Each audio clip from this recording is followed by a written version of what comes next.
Okay, so we're going to be starting a new session called Be a Smart Spender, right? Can I have someone to read the session objectives? Who wants to read the session objectives? Yes, Flora? Objective number 1 is to make between needs and wants to make wise spending decisions. Number 2, understand the importance of personal savings. 3, learn tools to prioritize spending decisions. Right. So, basically, very few people in the world have sufficient income to be able to afford everything that they want to have or want to do. For most of us, we have to make difficult choices and compromises, especially at times when our incomes do not cover all our expenses. There is no perfect answer to the issue of prioritizing expenses, but there are helpful principles and guidelines. Together, we are going to examine how we take decisions generally and how we can establish priorities in financial matters. So let's begin this session with a game called Needs and Wants. Right. So, I've got some cards here that I have, right, which I'm going to give out to each of you. So when you get a card, right, on this side of the wall it says needs, right, and on that side of the wall it says wants. When you get a card, you're going to decide where you want to go and place that card, whether it's a need or whether it's a want. So each of you is going to get a card, and some lucky ones are going to get 2 cards.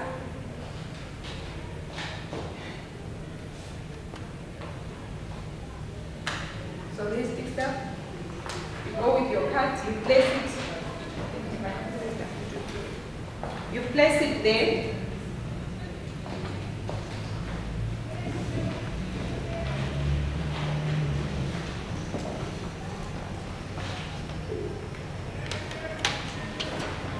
So some of you have 2 cards each, some of you have 1 card each.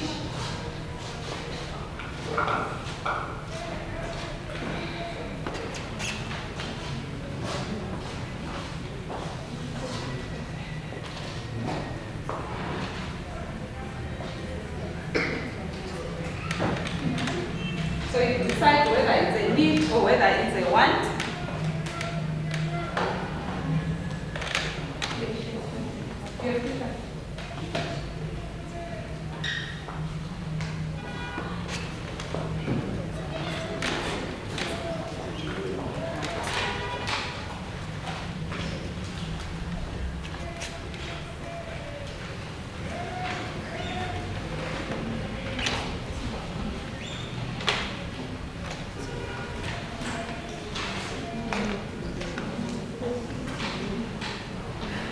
So these cards represent different items, each of which has a price, right?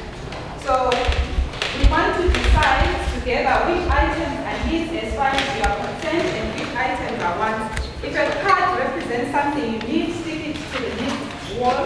If the card represents something you want, stick it to the other wall. That's good.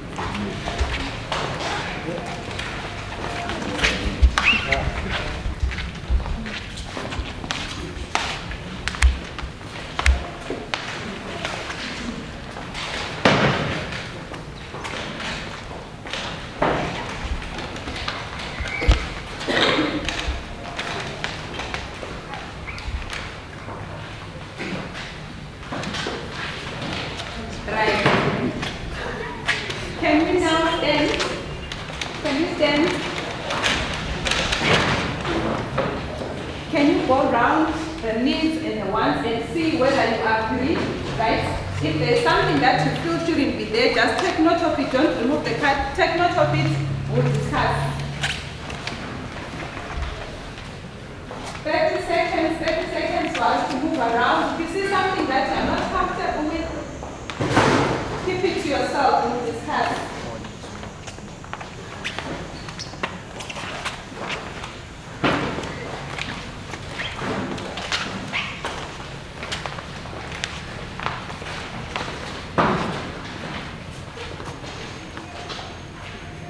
Yes, so those who are doing the wants are now doing the needs.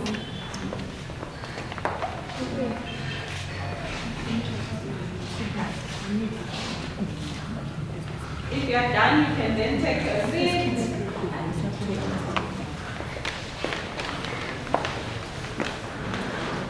If you are done, take a seat.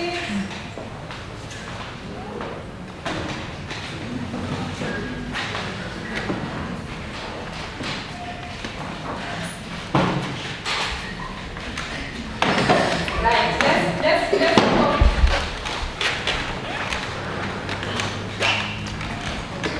Anyone with an issue about the card that they saw, that they feel shouldn't be where it is? Yes, the top. Huh? You saw the SIM card on the ones. Okay, so what about it?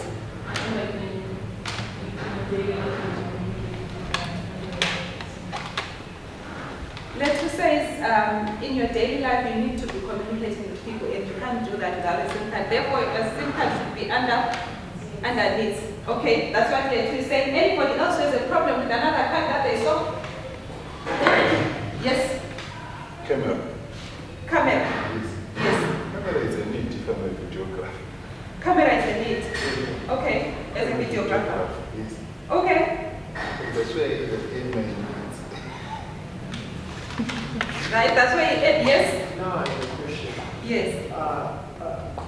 Now, when we are talking about these needs and wants, is it only a subjective term or only a universal term? Because if we say only a subjective term, yes, a camera can be a need for a photographer, but what about someone who's not a photographer? What's not a need? We're talking about you. Remember I said, as you see it, is it a need or a want? As you see it. I wanted to clarify that. Right. That's excellent. That's an excellent question. I said, as you see it, you. As you see it, is it a need or is it a want? According to you. Anybody else? Who saw something and they feel, not quite. The quiet ones. The quiet ones. Pauline, did you see anything that you don't agree with?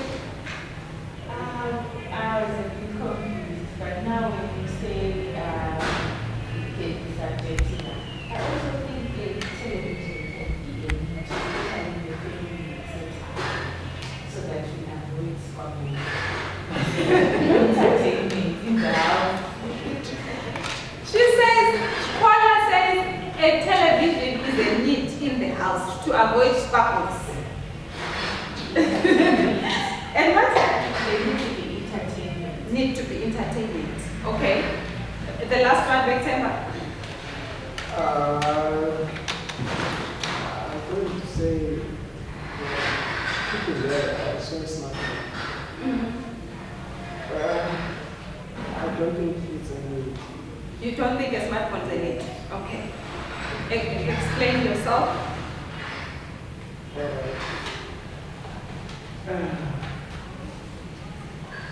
Well, yes, it is convenient, right? But I've been saying, let me put it this way, I can survive without it. Okay. So if I can survive without it, the question is then the need aspect. Is it really a need? Is this something that on my day-to-day runnings, can I say, without a smartphone, you know? It's questionable. Right. It's not, I'm not saying it's obvious, but it's in between that line.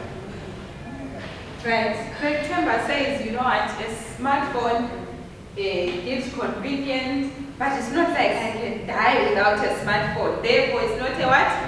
A need, it's a want. What do you have to say?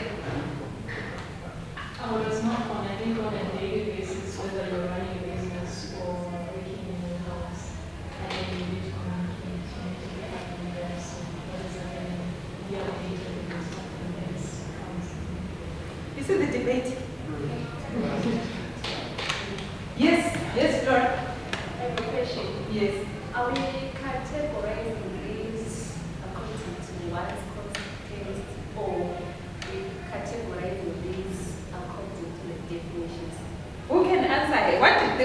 game, the rule of the game. What was the rule of the game? According to you. As you see it.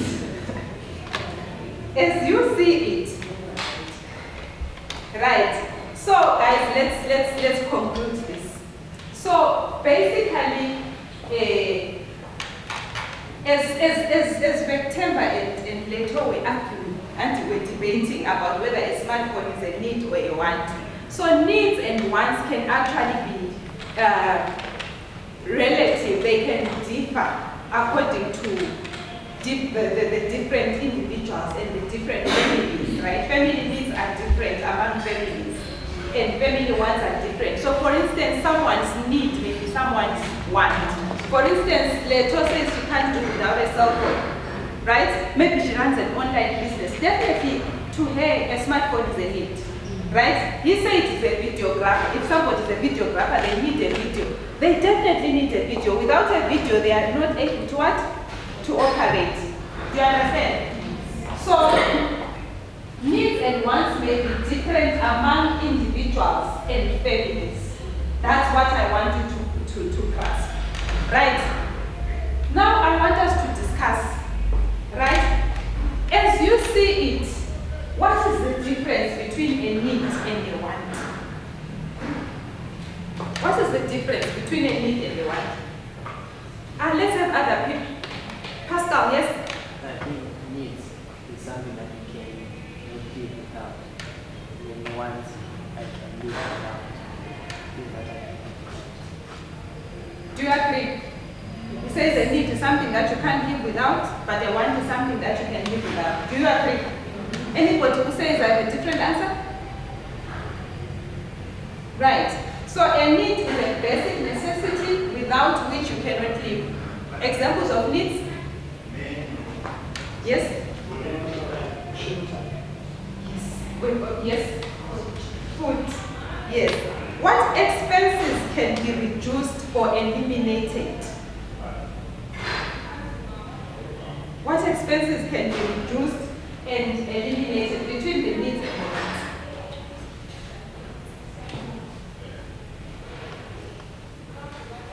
Yes? The ones, why? He says the ones because they can be luxury. Anybody else? Yes? I like to say both. Both, yes. Okay. On the needs you can reduce, and then on the wants you can eliminate. Okay. All right. Anybody else? Anybody else? What? She says you can reduce both the needs and the wants. Right? She says you can reduce on the wants, yes? I don't reduce on the ones. Huh? Ones. You can reduce on the wants. Right. So yes, for all of you are correct, right? And she's also correct. You can reduce on the wants, right? And if you change your habits, you can reduce on the needs as well, because needs speak to habits. Right? Let's talk about accommodation, for instance. How can you reduce it as a need? Accommodation, how can you reduce it as a need? Yes, Becton? Maybe the options or the way you are looking for accommodation in terms of what is expensive. Is it an expensive center for you see the whole Africa in terms of relocation? Awesome.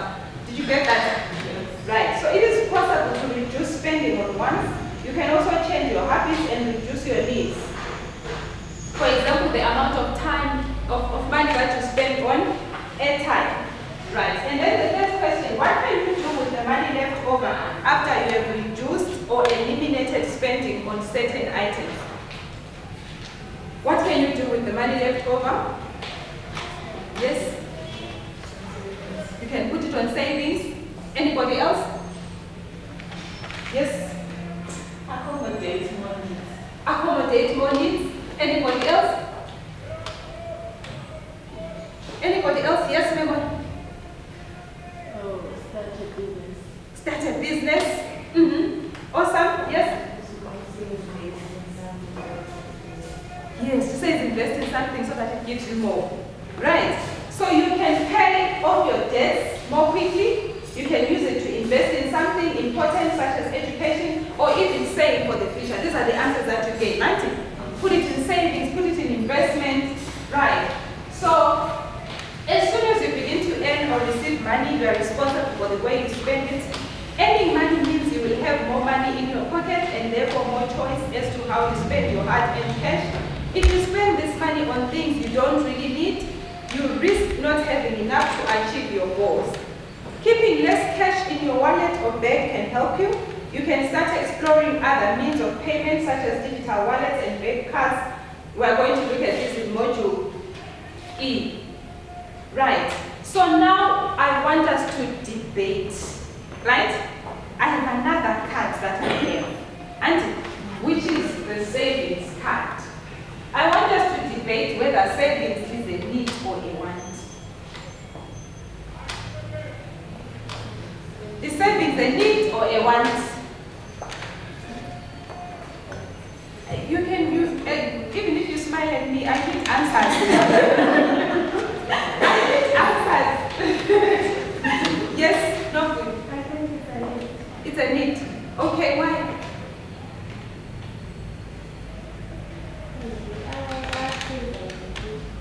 Okay, that will help us in the future. Anybody else? Is savings a need or a want? Yes, Memo.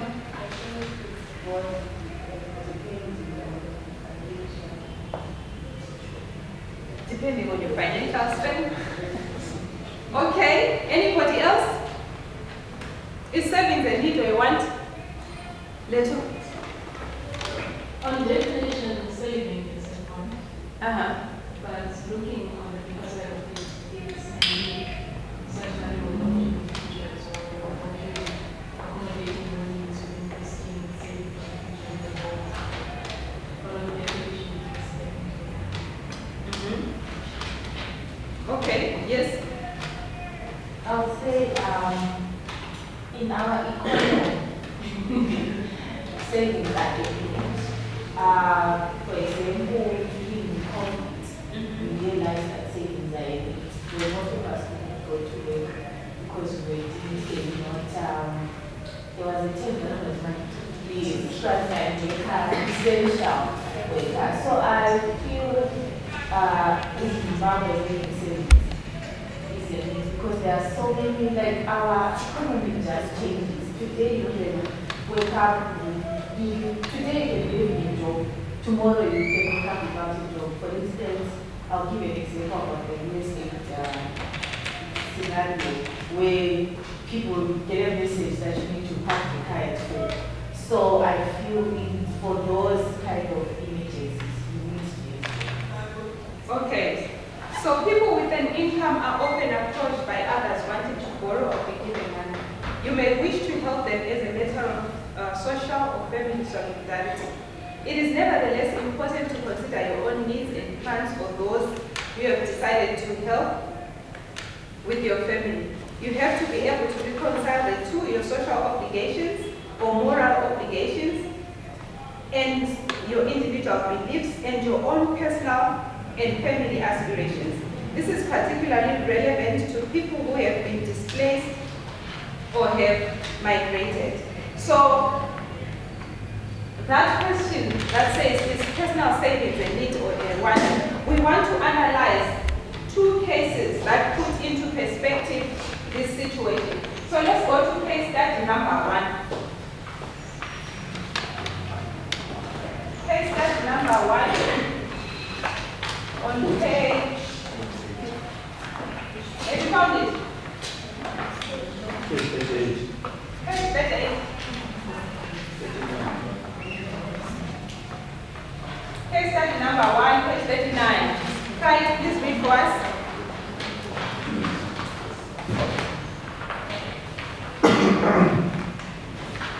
One evening, Don't forget the heading.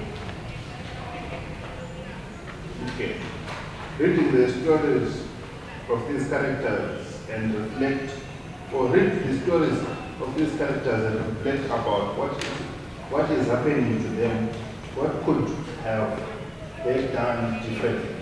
case study number 1, Simba faces an emergency. One evening, Simba's youngest child falls very ill, struggling with a high fever and worsening symptoms as the evening goes on. His wife, Linda, has been waiting for Simba to come home from mining site, confident he will bring back enough money for the medicine, just as he promised that morning. However, Simba arrived late and was empty-handed. The local buyers at the mining site offered him a poor price for the gold he brought in, leaving him without the funds he expected. Worried for their child's health, Simba and Linda quickly turned to their neighbors for help, asking to borrow enough money to buy the necessary medicine from a nearby pharmacy. Thank you, Frank. What happened to Simba? Who can tell us what happened to Simba?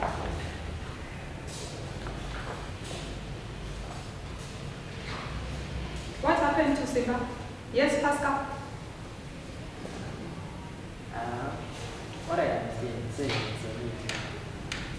No. We didn't ask whether seconds was a need. We said what happened to Simba?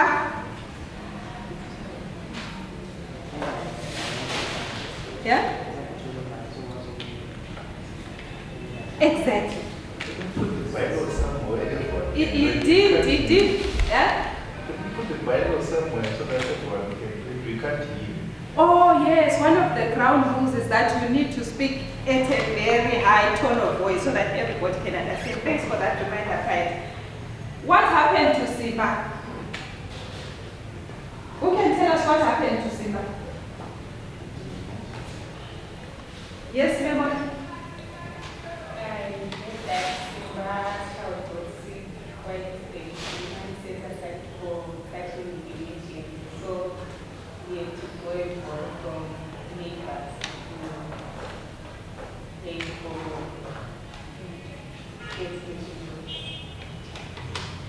Excellent, Auntie. Yes, that's exactly what happened. In your opinion, why didn't Simba put money aside for his and his own needs? Why didn't he put money aside, in your opinion? Yes?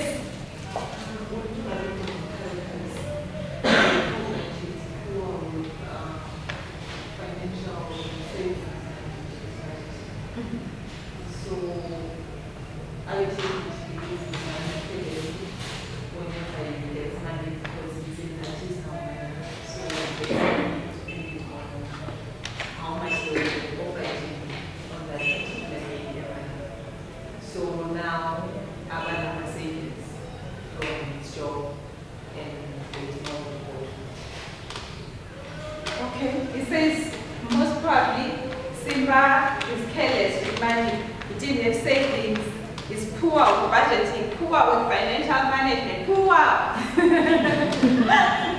Yes, Recteka, I'm coming to you. Lydia. Also, from what we read is that the reliability source of income is low. Right? And another thing, it is inconsistent. So, with those two things, it is challenging for Simba to save up when it is inconsistent and small. And I think now, in terms of this budgeting, Simba is not very smart for now. Right, Lillian? Now, it's already stated that Simba's source of income is very stable one. It's very, very unpredictable. At times, he may get the profit, at times, that he was Right. Yes, Pauline? Since we are living that from basics and things that it is mentioned that he stays in the local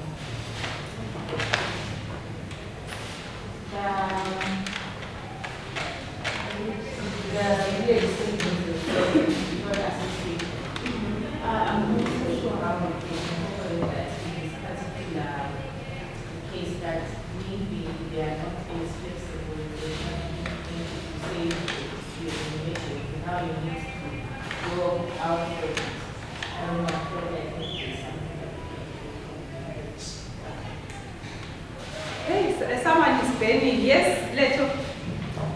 Because Normally what happens in the village is right, that for those burial societies, so in those burial societies, as they do their monthly SARS, there's the money that they use for the loans. So sometimes they can go up to zero, that money being borrowed to. So most person is not saving in that particular state of state of saving. Yes. Okay. And actually not even also start in the form of thing. okay, Again, reflecting on the case study, in the background, that's you realize that the told duty is often in debt. And again, he tried to cover the debt using informal loan among options, which means there is an extra expense that is incurred when you are paying off that debt. So in a way, it's like he's teaching you all. alright. Yes, the last one, no. I think it's another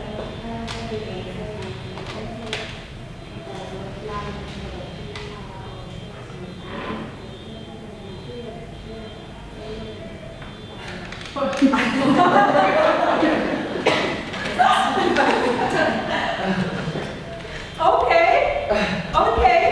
Simba, is it?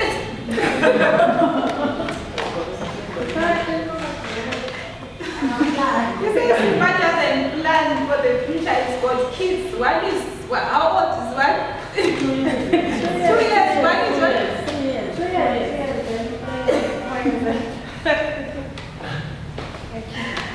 Okay.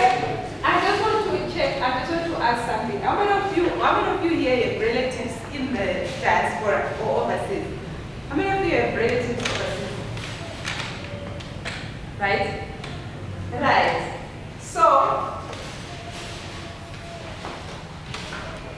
while saving is important for everyone, it is even more important for people living far from their family, as they may not have anyone to help them if they experience a problem. Right?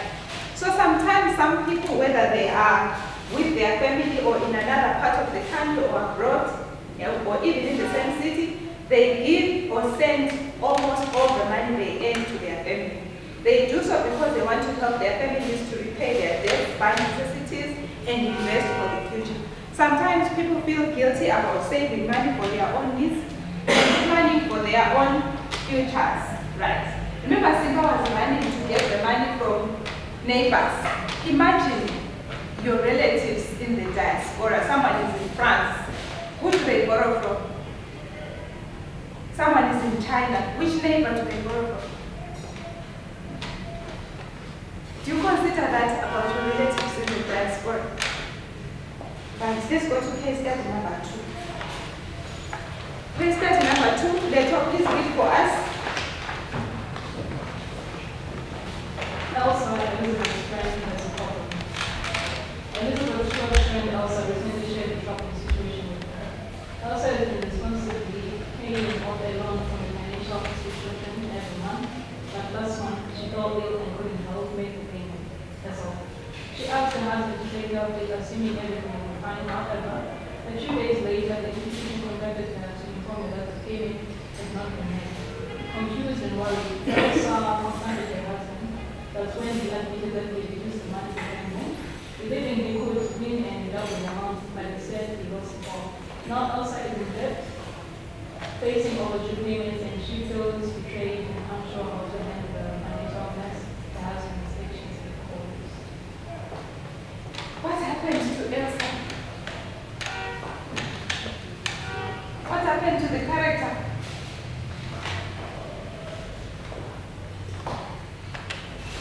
Not you. Anybody else? Anybody else? What happened to the character? What happened to Elsa?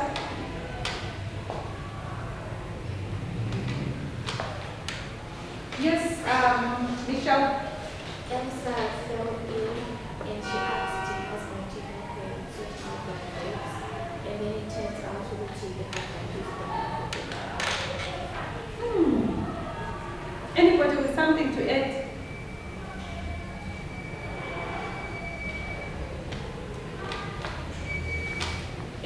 opinion, why did Elsa take that decision? Why did she do what she did?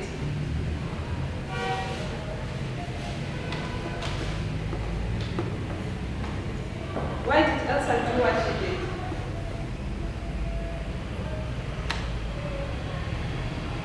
Yes, you can.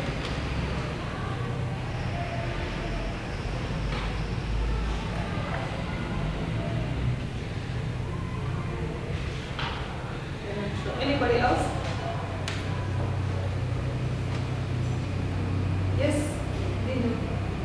Thinking that since Elsa's husband, maybe there's some so that's what she had to opt for, so that they can cut out or Peter has to check something and manage his capacity. However, when she fell sick, now that she cannot go and hustle out there because we're not talking much about the doctor. So maybe now that she's sick, she cannot go and hustle out there to get the money for them to survive. So she's hoping that the husband is somewhere, but unfortunately the husband is I can say he was hoping to get double the amount. It's just in him that everything that he has to go in. He has to go in. Excellent. Right. What could Elsa have done differently? What could Elsa have done differently? Yes, Kai. Knowing the history, knowing her husband, I think she could have considered investing the money in a formal institution like a bank or something, because keeping the money at home definitely was going to be, it was going to be double. Okay. Yes, Lilian. Also, I think initially she should have waited between the needs and wants and then made necessary reductions in information so that it cuts on the expenses which would then maybe get a lot to take the loan. All right. Yes, Connie. Since we are not talking much about everything, I feel things like health insurance, so that when things like this come, instead of drawing a back, she could have used that insurance. Okay. Anybody else? Right. Remember that question. Is personal savings a want or a need? Now we want to get into pairs and write proper points. Come, Michelle, come and join Pascal and be a pair. So you two are a pair. You two are a pair. That is a pair, that is a pair. You guys, you can decide, you can do a of you. So,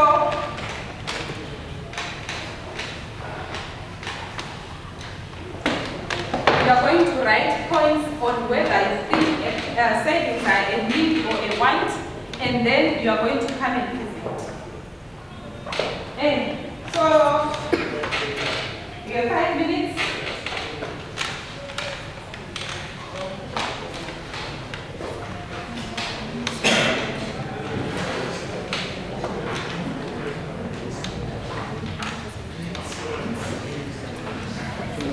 Is personal savings a need or a want?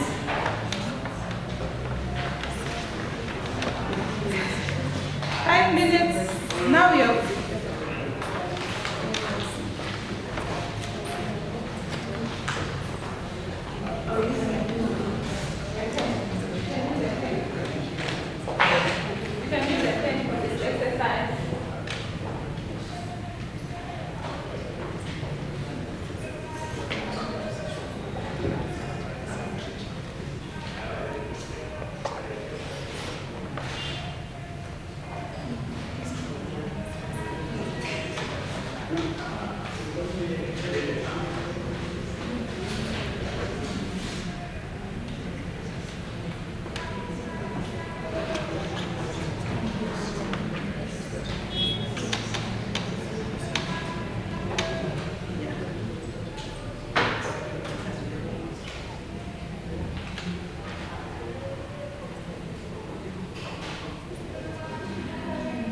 first aid are there to assist in cases of emergency. They also are there for security in terms of loss of a job or a breadwinner. It's easy to continue surviving. Then also, in the morning we spoke about goal setting. We said we have short-term goals and long-term goals. So if we have savings, it's easy for us to achieve our bigger goals, which are long-term goals, which we cannot pay off, once from our monthly or daily incomes. And also savings help to cut on expenses, while it's to increase on investments for better returns. What do we do? Let's shower again. Let's have another pair to volunteer. Another pair to volunteer to come and share. Okay, so all right. So we are big on explaining two ways. Personal savings are a need in the sense that you can save money for unforeseen emergencies, be it weather, be it pandemics. We exemplified in the COVID era that maybe sometimes you don't have access to banking needs or other services. You can always have a cash at home or cash. You can access other people in the sense that you cannot travel to town. You have to have the money, nearest location to purchase something. You will think that also in economic emergencies, taking the point that she raised with our economy in Zimbabwe, that you need to have something that is stable. For example, you need to have US in your bank account such that if one year change every time you lose the value of your money, so you need certain amount of money saved every time. Also, you can save for, it's a need in the sense that saving helps in long-term goals. Let's say you want to buy a car. You can't buy a car tomorrow, you can't buy a car next month, but you can save in the long term and buy whatever you wanted. On this side of wants, we exemplified with a student. If I am a student and I want maybe a pair of shoes and I can't afford a pair of shoes right now, I can use my allowance money or the money for pocket money to save for that pair of shoes, to save for a new gadget because maybe it's a trend or something. I can also save that money because I want to start a business. So saving as a want to start a new business. And what do we do? Let's have the last volunteer group. Last volunteer group.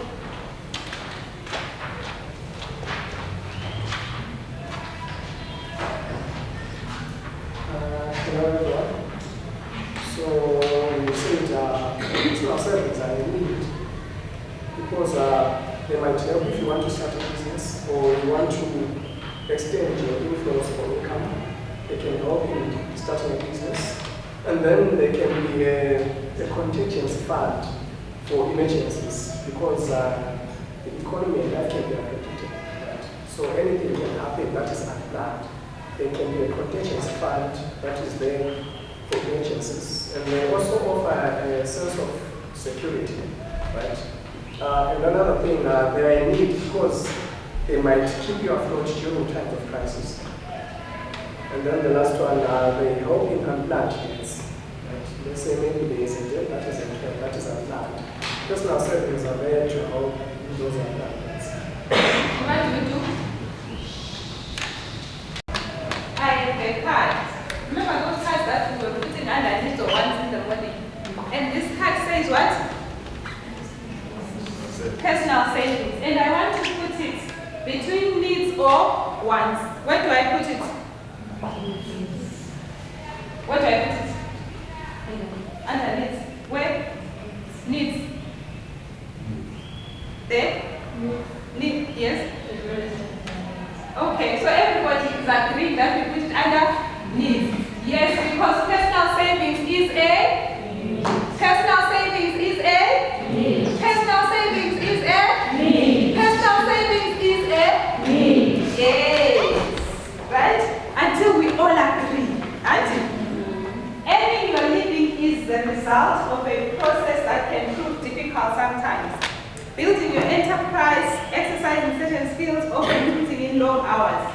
If you manage money earned by someone else, it is important to do it in a responsible way. Even if you want to help your family and provide for their needs, it is important to put money aside for your own needs. Saving is a need for everyone. In case you experience problems, protect yourself by having an emergency fund.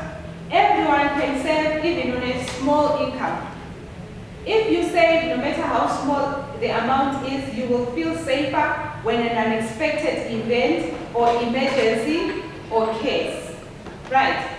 So now we're moving to the next part of the session, where we want to identify obstacles and solutions to making wise spending decisions.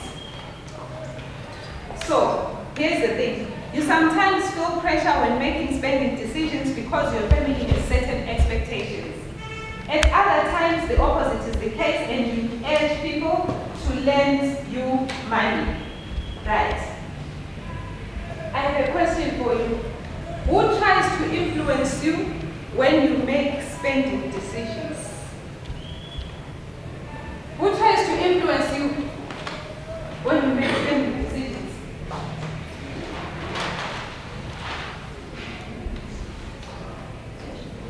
Who wants to share?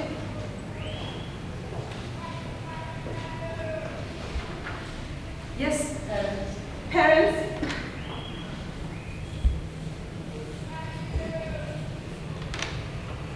Who else? Yes? Friends?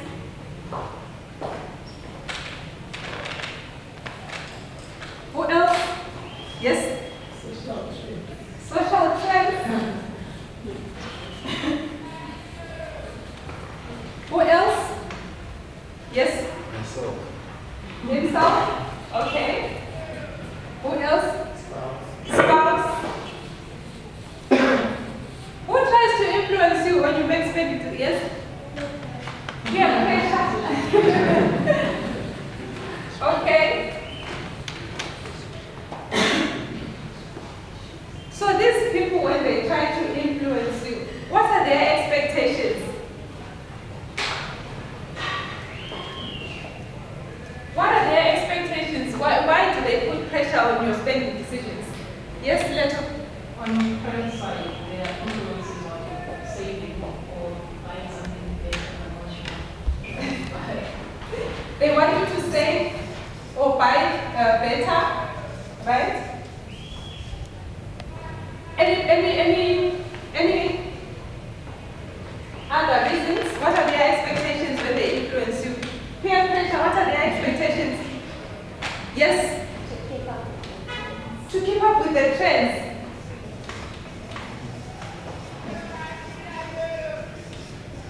And the spouse, what's the pressure? How can the spouse put pressure on your spending decision? Answers from the quiet ones, please.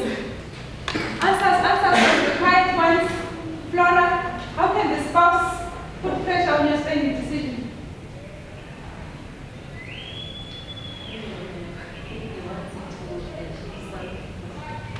So you want to achieve something, how else? Yes? When you want you to budget, yes? Spending more on goals are family oriented. Okay, spending more on family-oriented goals.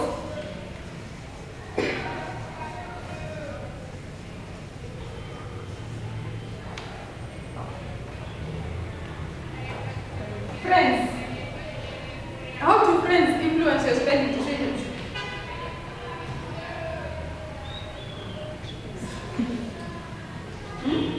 How do friends? Yes, Pauline? Social output, but when you are in this person, like maybe today, maybe social output, tomorrow, maybe social output, so that somehow influences your Yes. They want to get a share of the market.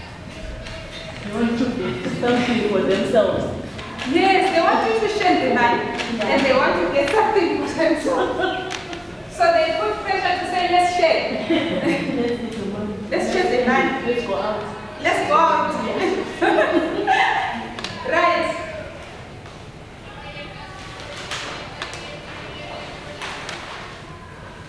Aha. This is what you have been saying, aren't you? Look at this. We have family, we have friends, we have health, we have work, we have fashion, we have events, we have education. Right. So I want us to get into groups. We're going to do 4 groups. So say 1, 2, 3, 4. And all of us then when we get to number 4, you say 1, 2, and we start again. Start. 1. Right.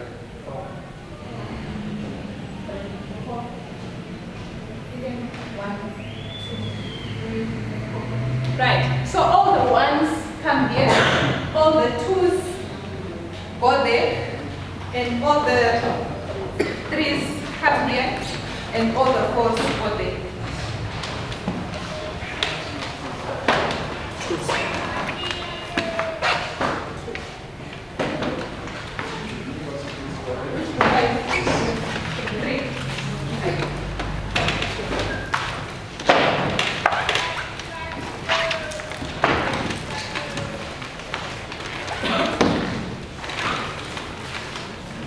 Right, so group 1.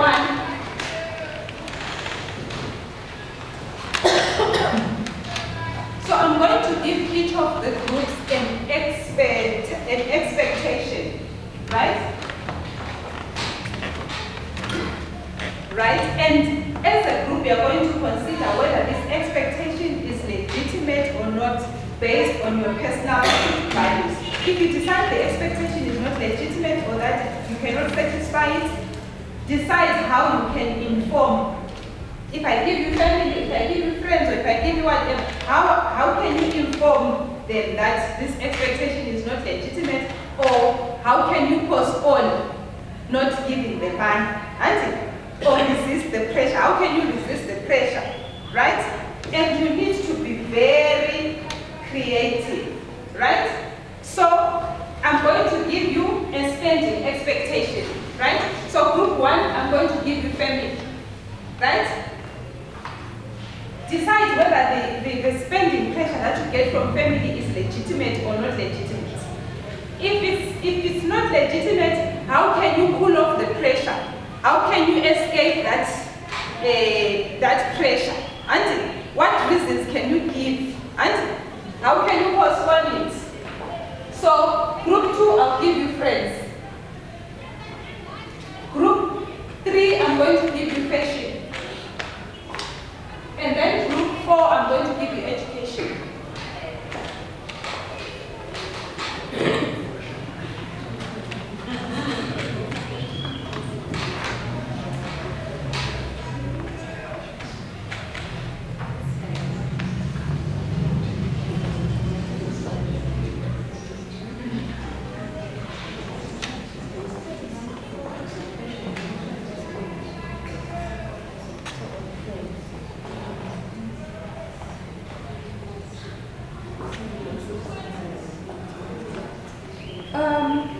Pauline, do we all understand the instruction? Pauline, can you repeat the instruction? What are you supposed to do? Says that we should first determine if it's legitimate or not. And then how, if let's say it's not, how we can politely get it across to the next person that she had. Or delay it, or postpone it, right? Well done, Pauline. You guys are doing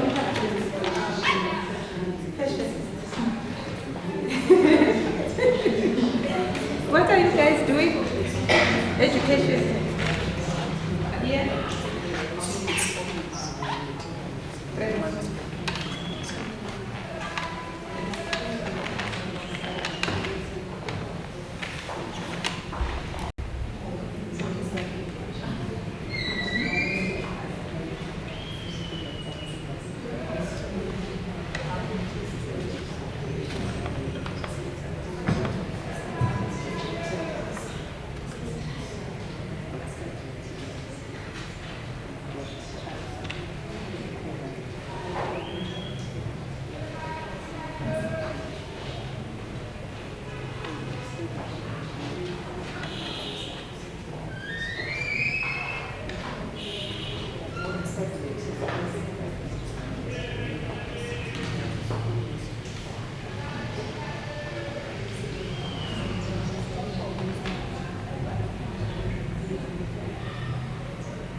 Is there a group that is ready to come and present?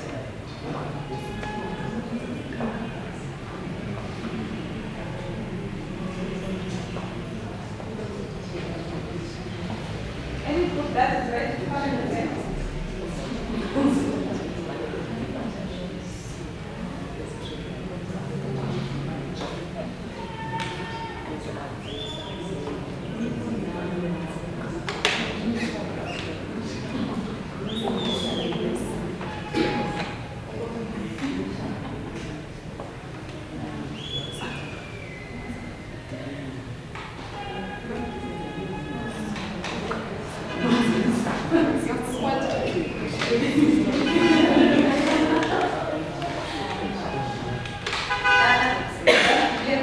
You already presented. Let's say you had writing. Okay, it's fine. Set by the bill.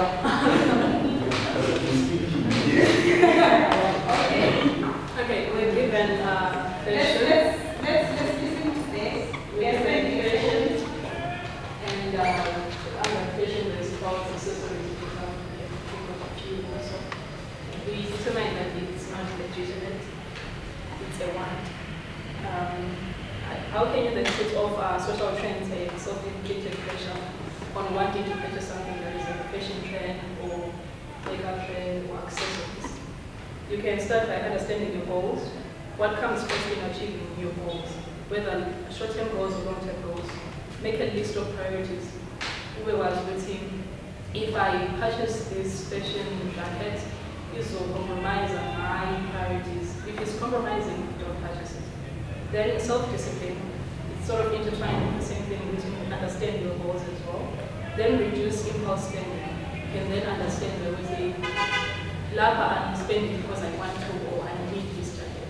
But then if you look at it on a different again, you need clothes, you need accessories, you need makeup, you need clothes. That's where reducing impulse spending comes in. You can't have Dolce & Gabbana makeup when you live in this you have to like, cut off everything, just like the luxury. Cut off luxuries if you can. What do you do? That was group 4. Let's have the next group. Group 3. Oh, group 3. Let's have the next group. Group 2.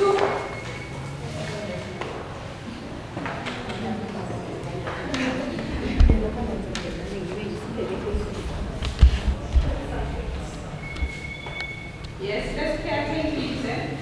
Okay, so we're looking at friends. So we said to a greater extent they are not legitimate. For going out, you can simply say that, okay, let's say they say let's go out and you have no budget for it. Because we discussed that as you are doing your budget and you know that there are social events and you like to go there, you should at least try and budget for those. So if you have no budget for it, you can give an excuse and say you are committed somewhere. You can give a work excuse, a school excuse, or a family excuse. Then if a friend tries to borrow money, we say that you first weigh the risk and carry it. We know our friends. Some may come with a valid reason but you'll be knowing their character that really it's their norm. So you say that if the reason is valid, you can only lend on extra, like maybe on savings, not on money that you had planned for it. For instance, someone comes this week and it's rent week, and then they promise to pay you on Friday. Then when I go and take from your basic needs money, you say that you only lend on extra, and then you can later on encourage friends to save a budget. For example, if the friend fell sick and they had no available funds to go and see a GP, you can encourage the friend to join health insurance, get a medical aid, because now we know that medical aid can start from as little as $1. So they need to get a medical aid and plan ahead that. Then also you check on the return period on the money. If someone says, can you borrow me money on that extra, you need that money back. So if you can see that they say, I'll pay you maybe on my next salary, which is the next month end. If you can see that you can stay for a month without that money, it's okay, you can borrow them. But if you see that no, you want to use that money maybe in 2 weeks' time, you can say, you can nicely decline that. And then the other thing that we discussed is that we should never disclose how much we get to our friends. Don't let them have an idea of how much you get, because somehow they always try to blackmail you using that. And also pressure. Don't put a certain, I don't know the words that we can use. Some of us, when we're with our friends, we want to be seen as bingers. And we've seen statuses when people start saying, when your friend posts you, say my binger is in town. So those tendencies are the ones that usually affect us when we now borrow money from the binger, or they expect the binger to pay the bill, but you know that you have no budget for it. So that's what. And what do we do? Let's have group 3. Oh, group 3 is group 4. Come, group 4.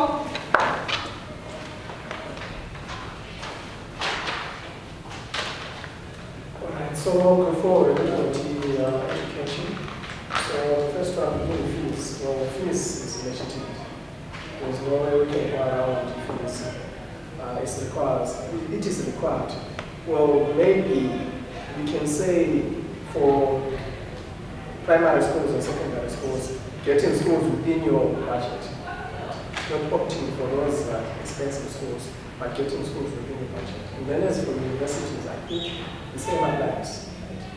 Not going abroad where it will be more costly, but well, fees is required. And then for materials, now on this one, there are some things that you can work around. For example, when we are talking about study materials, things like laptops, at times they are required. Right? However, there are some cases whereby maybe you have a sibling, you can cut on those. Right? You have a sibling maybe as a working functional laptop. You can use that second-hand laptops. Or when you are buying, you can reduce the cost by opting for a reasonable device, right? For example, when you are talking about a laptop, you don't have to buy a gaming laptop, which is much more expensive for an assignment that you write on a web document. And then it can be the same case with, at times at schools, they require textbooks. You can opt for soft copies that you can get online for free, cutting on costs for study material. And then money spent on food while studying. Food is a need, right? But it doesn't mean that you have to go to restaurants to satisfy that need. But you can stick to basics, right? And again, you're a university student. Let's say you are far from home, right? And you are staying off campus. At times it is better to opt for groceries where you can cook for yourself and save, right? Rather than opting to go out every night to spend, right? And then again, avoiding peer pressure, because at times the peer pressure can have friends who can say, let's go out and eat. this fancy restaurant or there's a new place that opened here, let's go out. That peer pressure is not required because it will chow on budget that will be spent on food, which is not a need necessarily, but in the sense in a way, sufficient, very protective all starting, right? And then again, if it's the case you're staying near home, you can opt to go home, right? And cut on the cost of food, right? Starting from while you are at home. So again, that can cut on the cost of your food. And then as for materials, start materials, again, lower, which, for example, maybe there is a textbook that is required, and this one you cannot find a soft copy, but it is a requisite, which will be done. That is where now you can say, this one I should buy, it is a need, because the school requires it for you to learn, right? And then, I think that's all. And what do we do? Then the last group 1.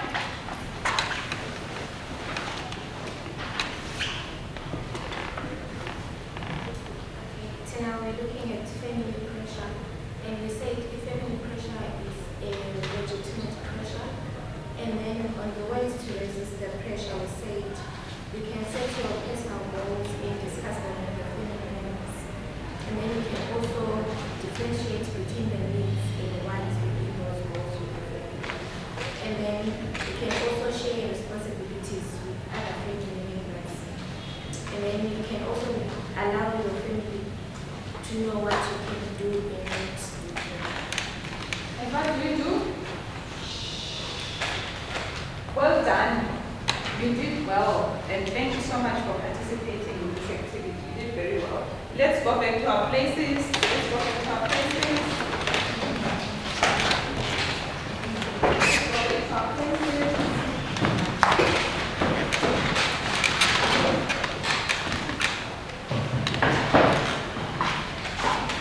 Okay, so even if we are spending decisions under a lot of pressure and expectations from different people, there are a lot of solutions you can put into practice in order to spend your money in a smarter way, right?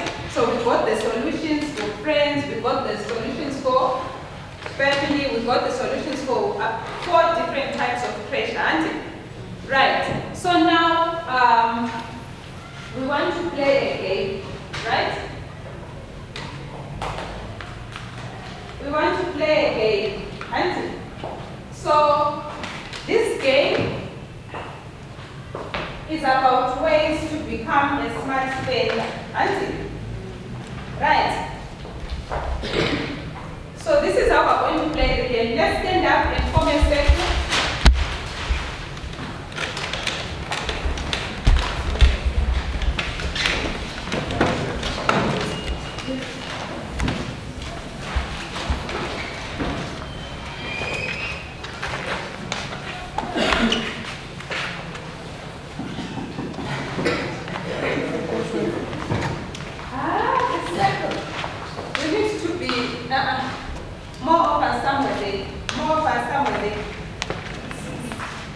By the desk, none of us should be near the bed.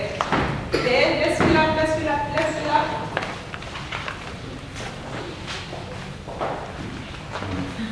Yes, yeah.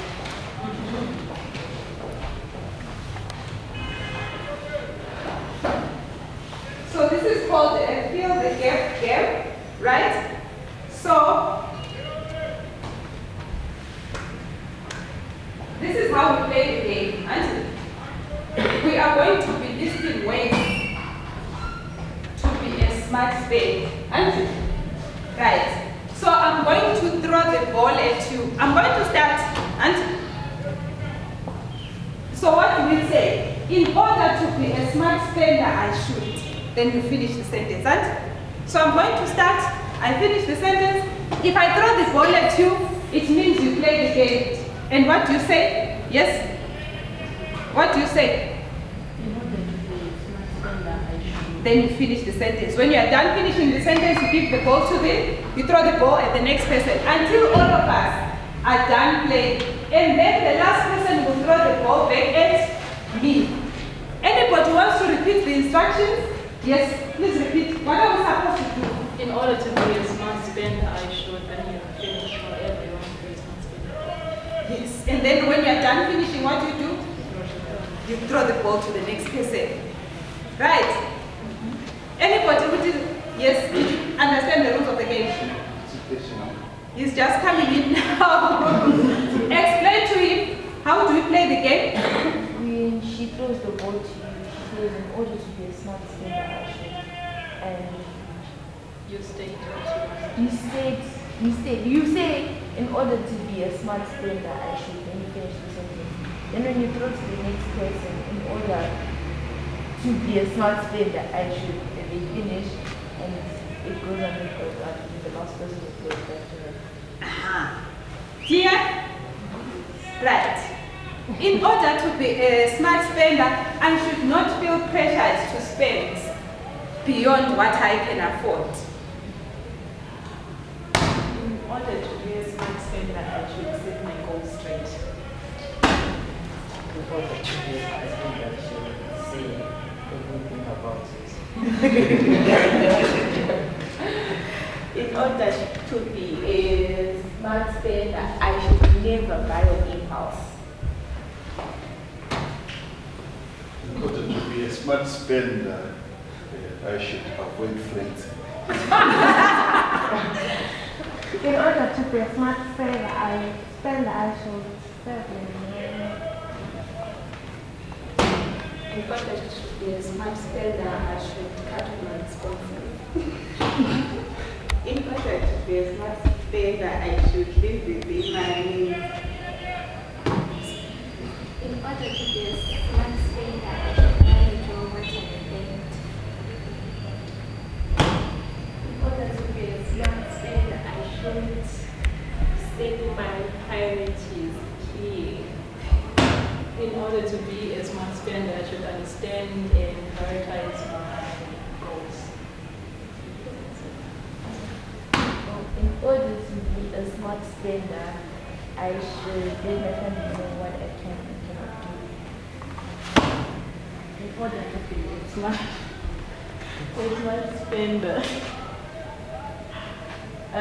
I should have discipline. I should not envy other people's lives. But In order to be a smart spender, I should personally identify what I need to need and what I want to need and prioritize accordingly. Anybody else? You did. So,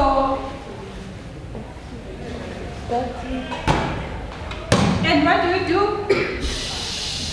Shower everybody. You did very well. Let's get back to ourselves. Let's go to our seats. Right. So now we've come to the end of our session. I just want to ask from you guys, what were the key takeaways for this session? What is it that you learned that you feel, you know? What did you learn? Key takeaways from this session, yes? I always thought that savings comes with financial strength. If they want, but now they need. Awesome. How much they get. Beautiful, right? Regardless of how much she earns, she says now she can save. Anybody else? Key takeaways? I should have needs and wants Awesome. Anybody else? Key takeaways? Anybody else? Yes? Hi. Sometimes we have goals but they're not clearly defined to say what is it that is important according to my list of priorities. Awesome. Yes? What did you learn? On every issue that expectation in certain aspects or certain things that are expectations that are there, but however, if according to my needs and I can cut on the expectations all the time. This I'm obliged to fulfill this I can relate Awesome. Right. Yes, Lydia? In terms of setting goals, if I happen to fail at all that I was set to, it doesn't mean that I should keep up on it. But I go to the drawing board and maybe look at that's something that I maybe give myself, instead of the timeline for achieving that goal, and make other business Well done. Any questions before we close? Any questions? Right, we have come to the end of our session. Thank you so much for your participation. And it's time for lunch, right? It's time for lunch. We can stand on our feet and get ready to go for lunch.